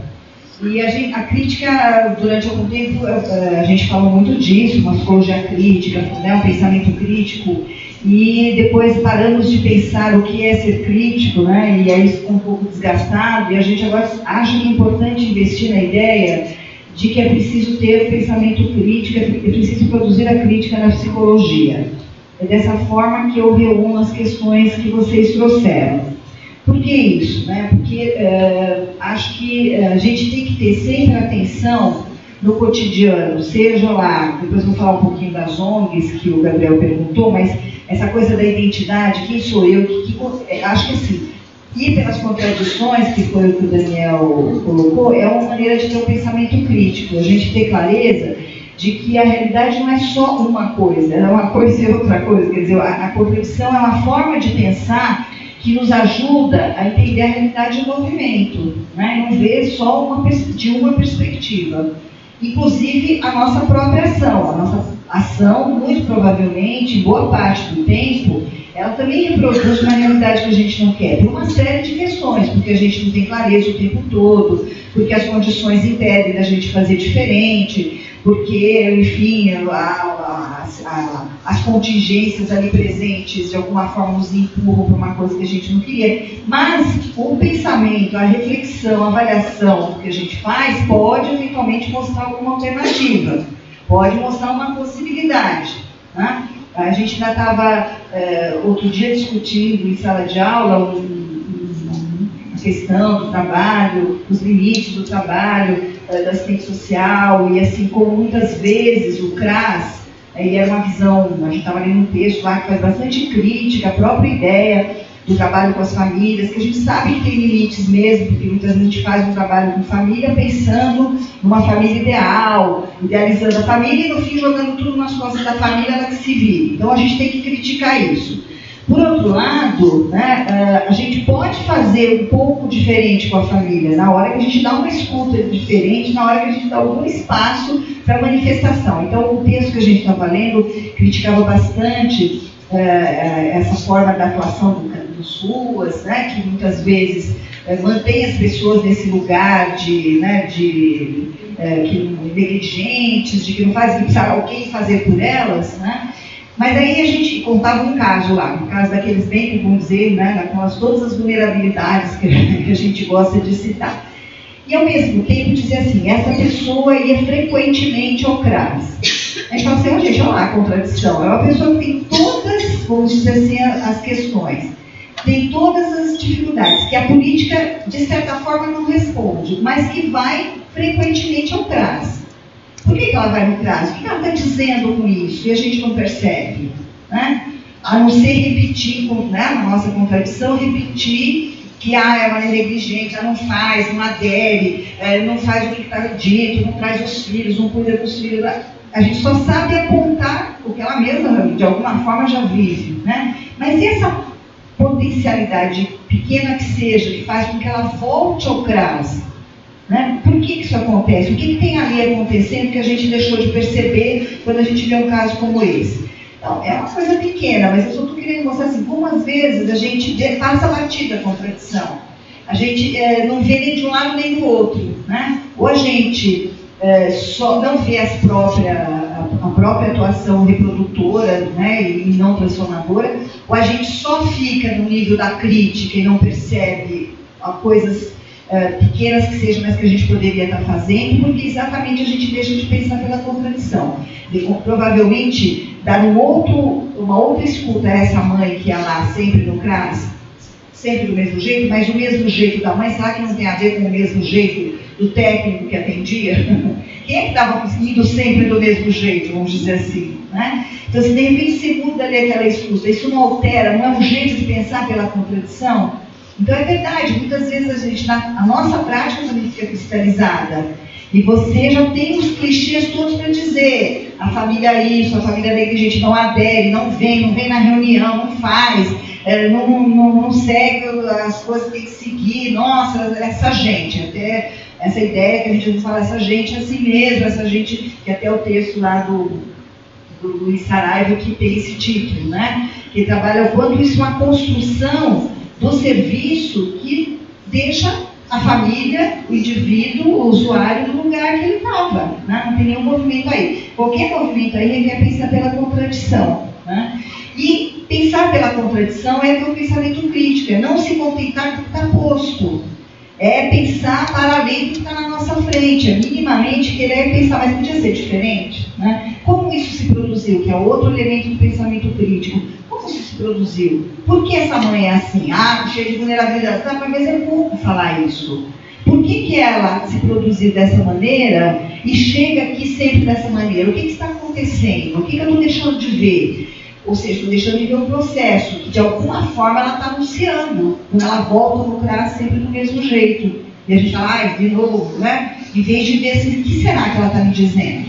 Né? Então, são pequenas questões, e aí eu lembrei nesse momento, quando fazia essa discussão com os alunos, de um texto que eu gosto muito do Lancet, tem outro contexto, é um texto sobre a atuação das ACS, mas na verdade um texto que ele fez, acho que para a 3ª Conferência Saúde Mental, antigo, né? Com aqueles textos disparadores das conferências, né? Texto curtinho, mas ele conta também um caso de uma ACS que encontra uma situação extrema numa visita domiciliar e saiu fazendo um monte de coisa que não estava em nenhum protocolo para resolver o caso. Aí a discussão era, devia fazer ou não devia fazer? Sai do protocolo ou não sai do protocolo? Que protocolo? Né? E aí esse fazer dela que envolveu, né, uma situação extrema lá de uma família, e aí o perigo era a mãe ser de alguma forma interditada, levar os filhos para a briga, e ela sai na vizinhança conseguindo que a vizinhança assuma também ajudar a cuidar daquela família, que não está em salvo protocolo, porque quem tem que cuidar os serviços, claro, e vamos deixar nunca de falar isso, tem que ter os serviços que acolher, que cuidar e tal. Mas será que não pode fazer isso que sai do protocolo e que de alguma forma depois tem que ter uma continuidade, óbvio, tem que ter a entrada do serviço, mas veja, isso é pensar, eu acho, criticamente e dar consequência ao pensamento crítico, que é como é que a gente não aceita minimamente que seja o que está posto, mas a gente vê Qual é a contradição que está posta aqui? Como é que se processou isso? Como é que eu posso minimamente alterar e colocar na direção que eu acho que deveria ser? E às vezes uma coisa pequena vai fazendo a gente achar saídas para outras coisas maiores, né? Então eu acho que a crítica ajuda também, inclusive, o trabalho em sala de aula, né? O trabalho em sala de aula, que ele é desafiador, porque às vezes, melhor dizendo, porque às vezes ele é mais fácil, num certo sentido, porque na sala de aula a gente está pensando, produzindo conhecimento, passando conhecimento, não está ali, né, na prática. Mas isso já começa a mudar quando a gente vai para o estágio, né, quando a gente vai supervisionar estágio, onde a gente tem que dar consequência a tudo aquilo que a gente foi discutindo com os alunos. E onde as contradições vão aparecer o tempo todo, as contradições, inclusive, daqueles estudantes que têm que pensar, assim, o compromisso deles com as coisas que eles estão aprendendo, a direção que eles querem dar para a vida deles, o projeto deles, tudo isso se mistura. Ali também tem que ter uma postura crítica, né? De não simplesmente aceitar os alunos como eles chegam, não simplesmente querer que eles sejam de determinada maneira, mas criar um espaço do debate, o espaço da reflexão, onde a gente vai produzindo junto. A minha experiência, eu não sou supervisora de estágio, mas eu dou aula no 5º ano para, lá na PUC a gente tem uma estrutura que chama núcleo, e o núcleo que o aluno tem que cursar, ele tem 3 disciplinas e mais o estágio e a supervisão tudo junto, ele tem que cursar todas essas atividades, né, para compor o núcleo. Então eu dou aula teórica no núcleo, mas os alunos fazem o estágio, a gente acaba debatendo os estágios e tudo mais. É uma experiência muito interessante, esse é o espaço da construção conjunta com os estudantes, a partir das experiências que eles vão tendo. Porque a gente tenta, né, fazer aquele movimento de não ficar preso e capturado pela prática, que às vezes a gente não vê horizonte nenhum, né, que é isso mesmo, é tanto problema que agora é melhor desistir. E aí a gente volta para a reflexão e se junta ali, pensa junto e lê pessoas que fizeram coisas interessantes e que criticaram e tal, e de alguma forma pensa como é que a gente volta lá. Então essa alimentação é muito interessante, principalmente quando ela é feita num debate mais horizontal, onde os alunos trazem, os estudantes trazem as experiências deles de estágio, a gente pode fazer essa troca. Isso para mim tudo é postura crítica, né? De produzindo coletivamente, pensando o tempo todo, vendo diversas possibilidades, identificando as contradições, tentando ver por elas e assim por diante. E só para você não ficar sem resposta lá a questão das ONGs é bem complicada mesmo, né? Mas também aí a gente tem que entender historicamente. Então, o mesmo processo que levou à organização de inúmeros movimentos, né, lutando por direitos sociais no período aí de luta pelo fim da ditadura, pela democracia no país, e que junta uma peculiaridade da nossa luta democrática, né, nesse período, a articular com as lutas por direitos sociais.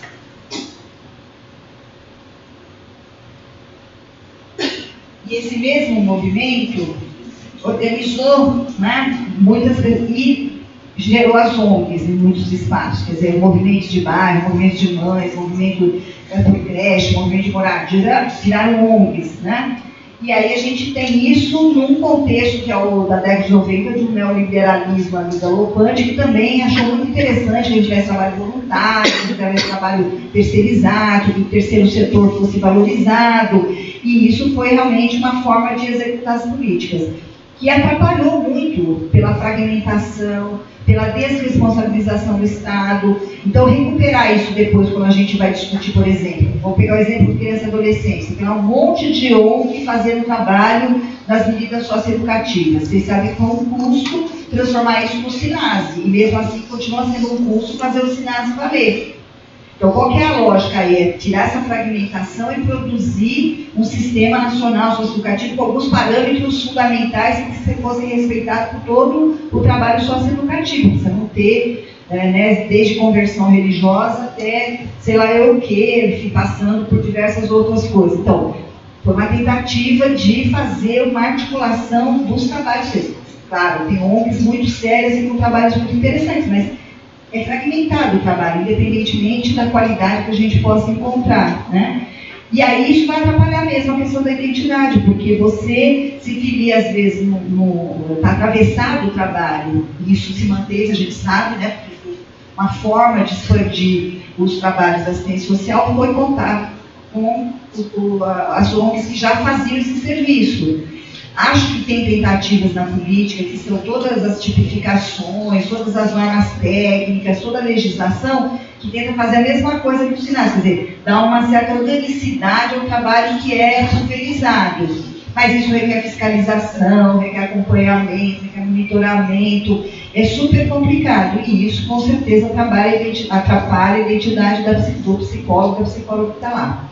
Acho que o CREPOP, nos seus documentos dessas áreas, né, da área de medidas socioeducativas, da área, enfim, dessas que, basicamente de medidas socioeducativas, mas acho que tem outros, né, políticas, todas essas políticas que estão mais realizadas mais predominantemente por meio de ONGs, né, de terceirização via ONGs, isso está em alguma medida refletido lá nos documentos de referência do CREPOP, porque é um atravessamento complicador, quer dizer, viabiliza por um lado o trabalho, e a gente encontra trabalhos muito sérios e muito interessantes, exatamente porque são feitos por grupos, vamos dizer assim, mais independentes, mas tem, por outro lado, a descaracterização, né, o tudo pode, enfim, a não realização efetivamente da política, né?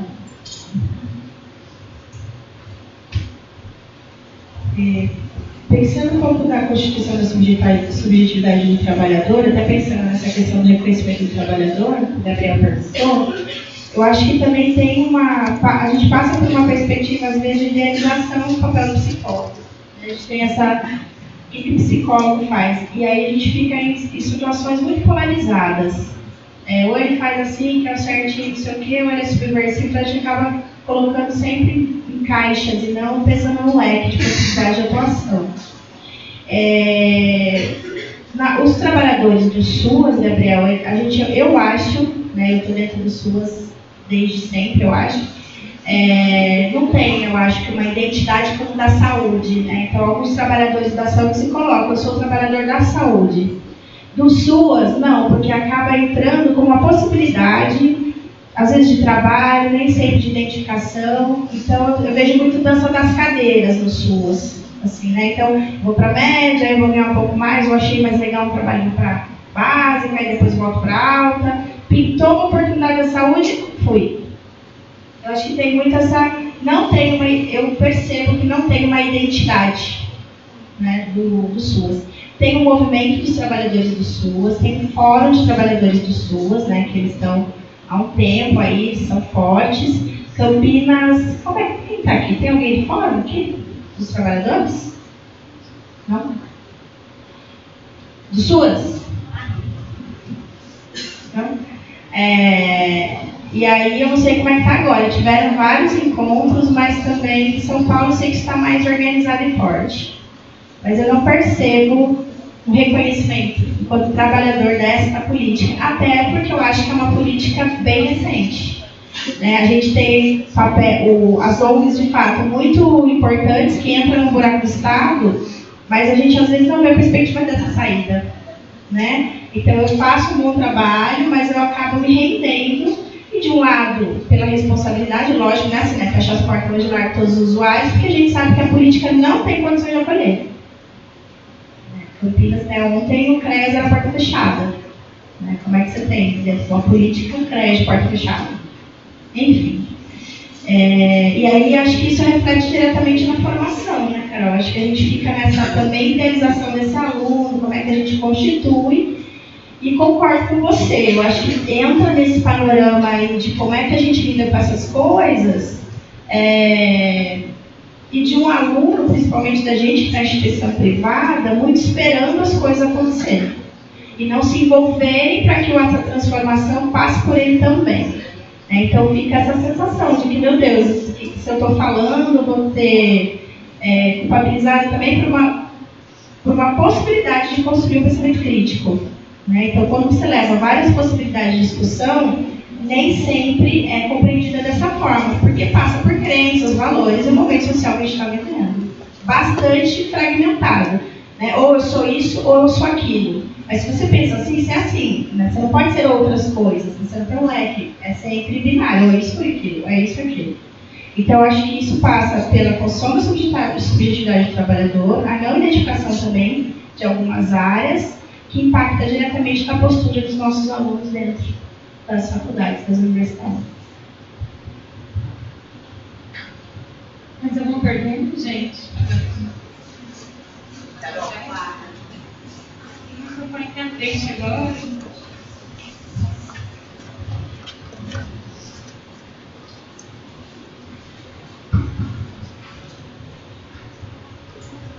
Oi, eu sou Roseli, sou psicóloga do Núcleo de Apoio à Saúde da Família de Sumaré. Na verdade, não é uma pergunta, é falando da identidade do profissional.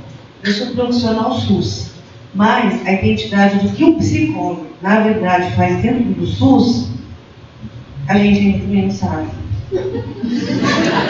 Porque a gente tem um pedido de psicoterapia semanal individual ainda, né? E para mim, esse não é o nosso papel. Então, é uma briga, que a Carol sabe, né, Carol? De 12 anos que eu tento fazer onde eu estou.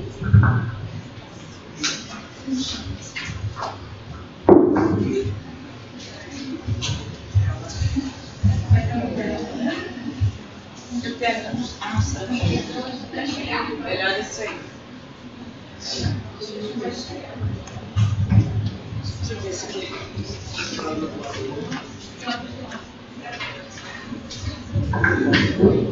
Aí, a habilidade, ó. Deixa eu ver se esse aqui. Passa pra frente, chance de.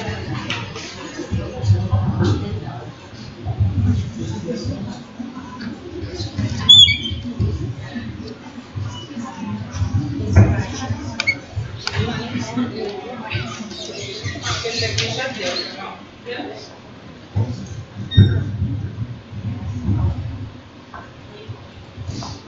Boa tarde. Primeiramente é um prazer estar com vocês, principalmente falando de um tema que eu bato muito nessa questão de se falar em relação a políticas públicas. Ouvindo política pública, e a gente tem, a maioria das vezes, não uma opinião totalmente formada, mas a gente, com o passar do tempo, acaba tendo de formar essas opiniões. As questões sociais, né? Ainda mais se tratando do SUS, se tratando de profissionais de psicologia, tratando de profissionais hoje que eu estudo serviço social, junto com o nosso grupo que está ali. Dentro de Campinas, nós temos uma dificuldade muito grande entre a questão dentro do espaço dos postos de saúde, onde o psicólogo ele não sabe ao que ele vai atender, né? Tanto que eu sou muito chamado na questão de ajudar o psicólogo, porque muitas vezes a informação que eu tenho é diferente do psicólogo, né? E para eu chegar esse psicólogo e falar, para a gente poder atender esse público é diferente, e às vezes não há uma conversa entre a pessoa que faz o serviço social e o lado da psicologia, para a gente chegar num contexto só.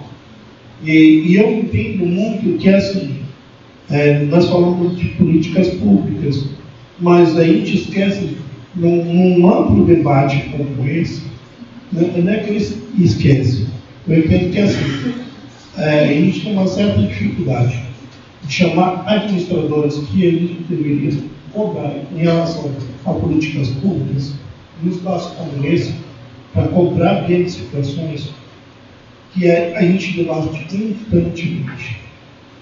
E essas situações são que mais aflige, porque eu acho que de cada um e de cada cidade, das pessoas que vêm de cidade diferente, sente essa dificuldade ou necessidade de ter pessoas que respondam em relação, porque eles são administradores, eles foram colocados dentro do centro para poder administrar, só que eles não respondem por isso. As pessoas que estão do lado de fora, que tem que atender, ele tem que fazer várias demandas, tanto de um lado para o outro, só que a pessoa realmente que deveria estar aqui para poder responder as questões como essa, professora, ela simplesmente só vem atrás de uma mesa. Na hora que a gente cobra, fala dentro do ônibus, conversa com outras pessoas, que deveria falar, olha, você deve cobrar mais do poder público. Né? E, infelizmente, isso não acontece.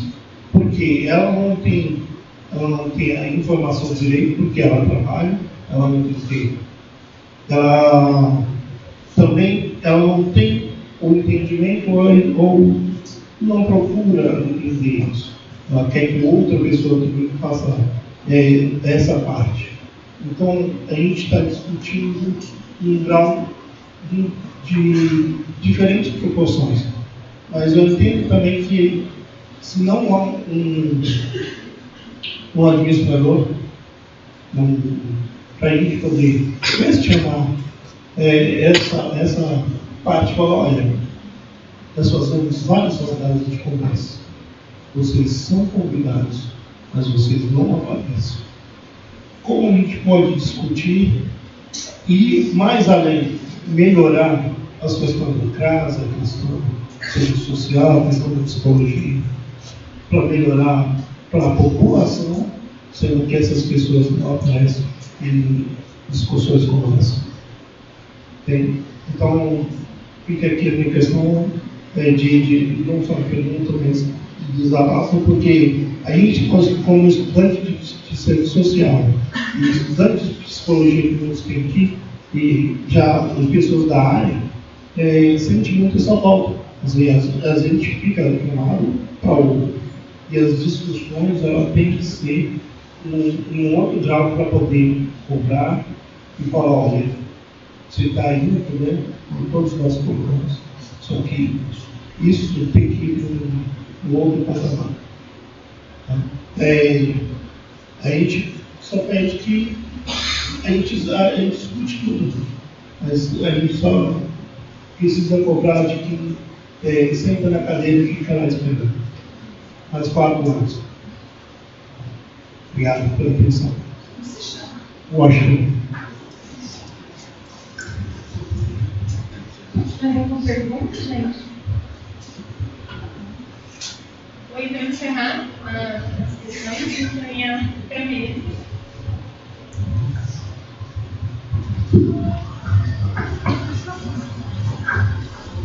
Eu acho que o Washington traz uma coisa importante, né? Que a gente se junta nos coletivos, a gente faz uma discussão, e o que a gente faz com isso?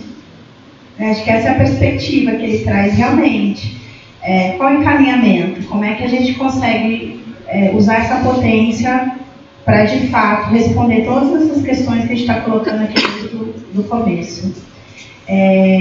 Não sei, viu, Washington?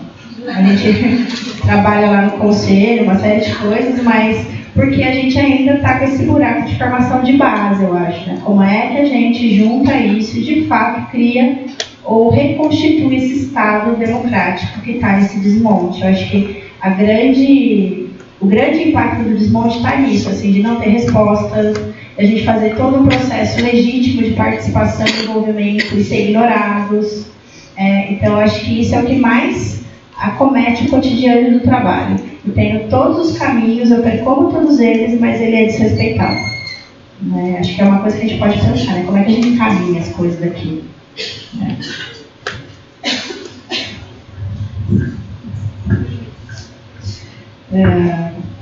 Bom, acho que são 2 colocações que eu entendo, né?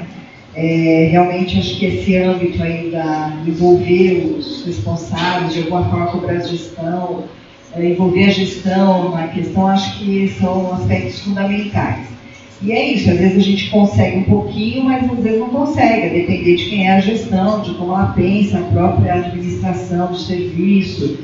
Mas a gente tem vários mecanismos também, principalmente no SUS, né, no SUS tem alguma coisa, que de alguma maneira cria lá espaço de reflexão sobre o que se faz, como se o serviço é administrado.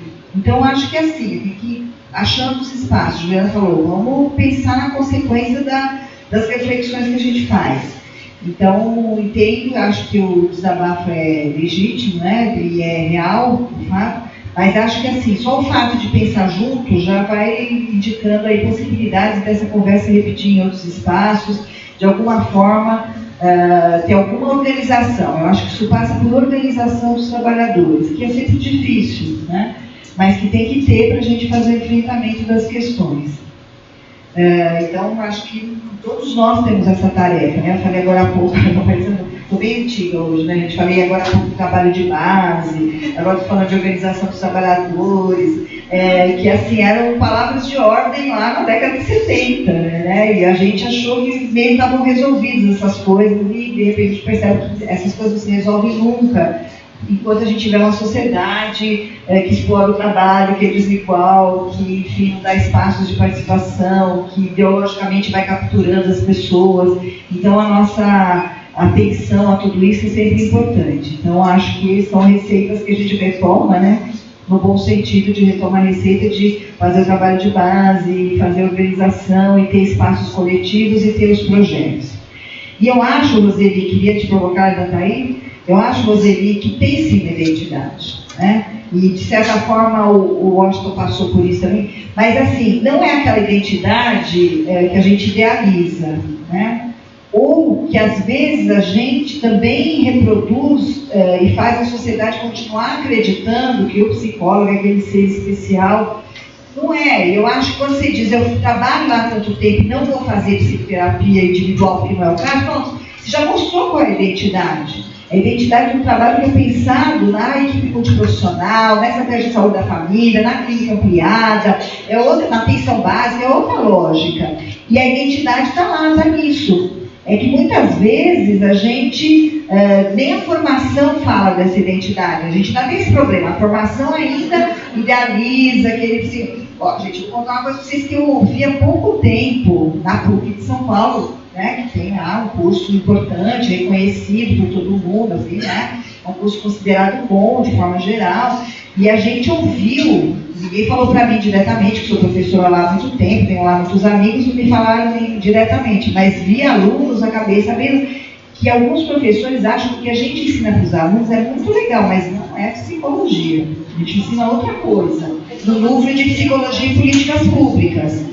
Claro, porque a gente não ensina o aluno a fazer a psicoterapia individual de consultório. Não estou nem falando individual, estou falando aquele modelo do profissional liberal.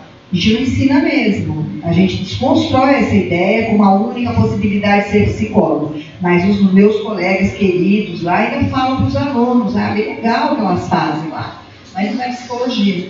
Então veja, né? Aí a gente fala, não, eu vou fazer psicologia, acho que vocês é que não fazem mais a psicologia que interessa, quando não percebem outras possibilidades. Então, eu falei o movimento inverso, só para te provocar, de afirmar, temos uma identidade, que não é essa, que precisa ser desconstruída desse ideal e de uma coisa assim, que tão específica, que só pode se passar entre quatro paredes no meu consultório, que é uma possibilidade. Não estou nem dizendo que essa prática não é importante, estou dizendo que ela é só uma das muitas possibilidades da atuação de psicologia. Oi? Essa é a minha guerra lá. E mostrar essa outra possibilidade. Exatamente. Você fica lá, às vezes, brigando sozinho, e o conselho tutelar. Psicoterapia individual, você fala, não, psicoterapia, vou chamar de promotor. Imagina, é difícil porque ainda tem muito esse imaginário, porque nós temos muitas entidades, inclusive dentro da psicologia, né, que não perceberam ainda que precisa dar um salto, né, sem negar essa história, sem negar a importância dessa prática, porque às vezes as pessoas acham que a gente está negando a importância da prática da psicoterapia individual, não é isso, é dizer que a psicologia não se reduz a isso, né, e a gente tem muitas outras práticas potentes e importantes. Então, acho que é continuar afirmando coisas que a gente já faz e que são muito, principalmente no campo das políticas sociais, das políticas públicas, é muito importante que a gente continue fazendo. Tá bom? Vamos encerrar? Bom, gente. E agradecer a presença de todo mundo, sobretudo da mesa, da Graça, que fez essa caminhada até aqui, da Juliana, depois também, que a gente convidou ela. Agradecer a vocês, né, por essa tarde de debate, que a gente possa reproduzir esses espaços coletivos. A Bravo está aberta, a gente está pensando no curso do segundo semestre, no que a gente vai conseguir ter perto, né? Já era para vir lançar o curso aqui, mas a gente não teve perto para fazer a mesma, né? Então é isso, o CFP ele tem estado aberto para os grupos de psicologia social, educação brasileira de ensino de psicologia, a sintonia do conselho. Então isso é muito legal. A gente também precisa fortalecer o nosso conselho, esse ensino à distância está vindo aí, né? Aliás, quanto psicologia, a gente tem diversas lutas para fazer, né? E agradecer que a gente possa compor esses espaços e permanecer em resistência. Muito obrigada a todos e todas. Obrigada.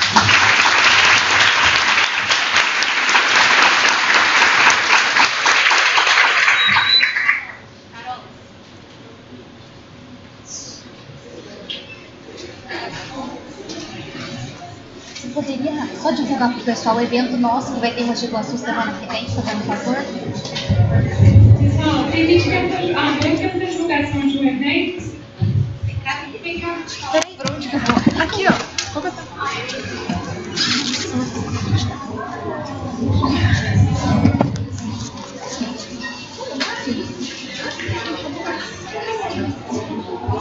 tarde, pessoal. Só antes da gente encerrar o evento, a gente pediu uma oportunidade. Na semana que vem, no dia 23 de maio, nós teremos um evento do CLP, né? Do grupo do SUAS, de Campinas, na minha cidade, Mogi Guaçu, sobre o SUAS. Então, a psicologia do SUAS, construindo práticas de organização em tempo de desmonte. O evento é gratuito e fica o convite para todos os colegas da região participarem conosco e nos ajudarem também a fomentar esse debate em Mogi Guaçu. Obrigada.